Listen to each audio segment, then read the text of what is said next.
Did you know that there is no mitzvah in the Torah for us to recite a blessing before we eat?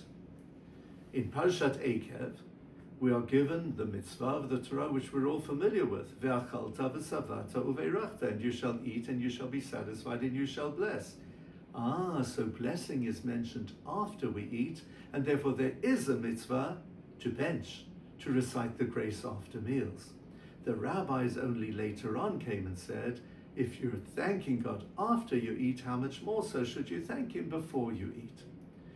The Talmud in Masechet Brachot Kaf Aleph Amud Aleph actually states that this is the opposite of what happens when we study Torah. There is a mitzvah to first say a blessing before we study Torah, but after we study Torah, the rabbi said, if you're making the blessing before, how much more so should you bless Hashem afterwards? Now actually, this makes a huge amount of sense, because before I eat, nobody needs to tell me that I'm going to appreciate what's going to happen, because I'm hungry. I cannot wait to imbibe in a delicious meal. And that's why it's obvious that I should be reciting a blessing. However, it's after the meal that the Torah needs to come and say, now show your appreciation.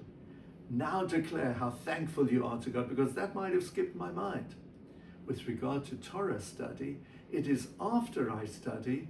Nobody needs to tell me to appreciate it, because I've just had a most inspirational shiur, a most wonderful chavrota. I've just had a life-changing moment through studying something by myself.